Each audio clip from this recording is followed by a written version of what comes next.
Shalom Aleihim Besem Yesua Hamasyah.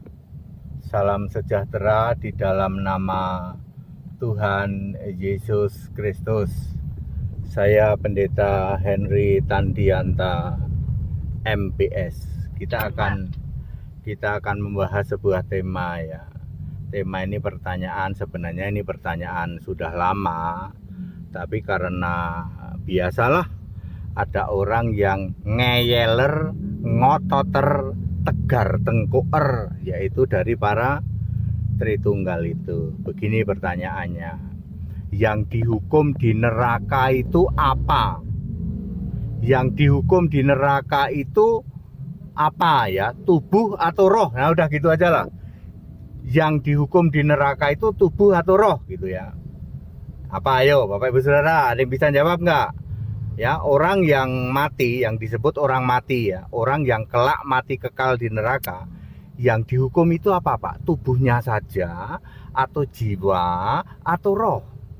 Nah ini pertanyaan ini gampang sebenarnya, tapi karena kalau salah memahami lalu orang berkata begini, tenang aja, roh kita itu mah selalu ke surga ya. Tritunggal menyatakan seperti itu ya. Pengkhotbah berapa itu ya, orang mati itu tubuhnya binasa menjadi debu, roh kembali kepada Allah.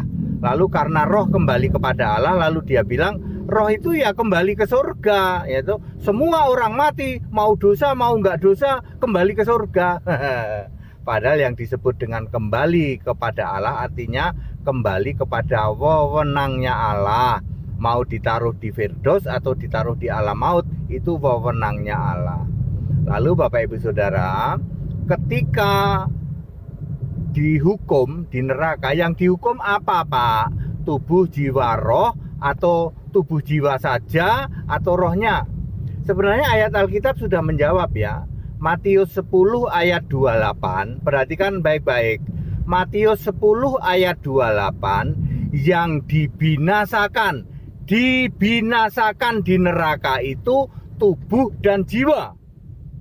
Saya ulang, yang dibinasakan di dalam neraka adalah tubuh dan jiwa.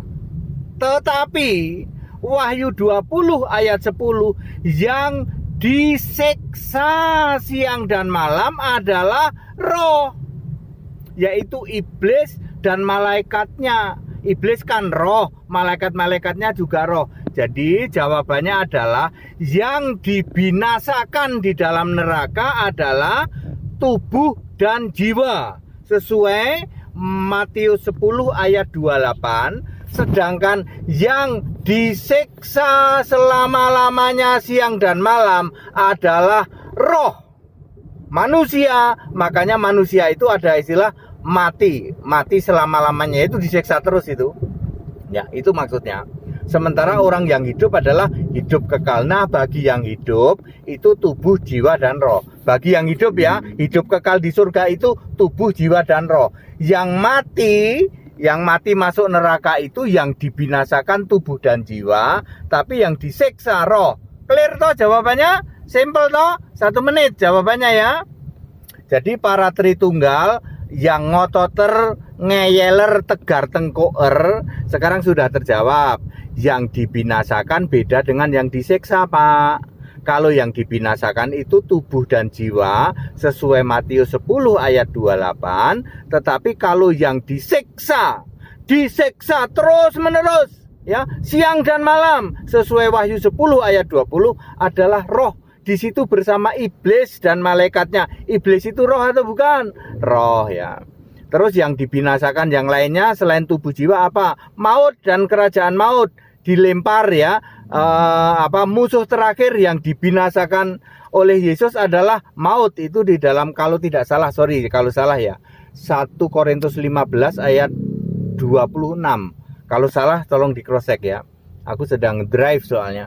Jadi musuh terakhir yang dibinasakan adalah maut. Makanya maut dan kerajaan maut dilempar ke dalam lautan api di dalam Wahyu 20 ayat berapa ya? Ayat 13 sama 14. 14 sepertinya, antara 13 sama 14. Ayat 14. Maut dan kerajaan maut dilempar ke dalam lautan api, karena musuh terakhir yang dibinasakan oleh Yesus adalah maut. Ya, clear ya? Jadi kepada apologeter Tritunggal yang ngototer ngeyeler, tegar tengkoer, bingunger ya atau bingung ya toh. Lawang suruh jawab yang nanti masuk neraka itu tubuh, jiwa atau ada rohnya juga. Lah sudah jelas gitu kok. Kalau sesuai Matius 10 ayat 28, tubuh dan jiwa itu dibinasakan ya, tetapi rohnya disiksa. Lu kan beda. Disiksa terus-menerus ya. Berarti Tritunggal nanti rohnya disiksa terus-menerus. Lah ayat Alkitab nulis begitu kok.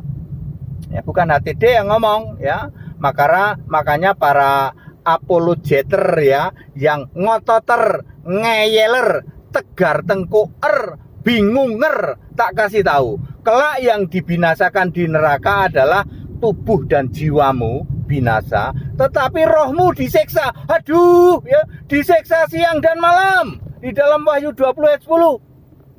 Ya, makanya sembah Yesus Kristus satu-satunya Allah yang benar. Jangan sembah Bapa, jangan sembah Bapa, Anak, Roh Kudus. Allah itu esa. Esa artinya satu, bukan tiga tapi satu. Nanti kamu binasa loh. Rohmu disiksa siang malam loh. Tubuhmu dibinasakan, rohmu disiksa. Mengerikan ya. Para Tritunggal yang ngototer, ngeyeler, tegar tengkoer, bingunger. Sekarang tahu ya, HTD dalam 1 menit sebenarnya sudah terjawab ini. Segala hormat kemuliaan untuk Yesus Kristus, satu-satunya Allah yang benar. Haleluya, amin.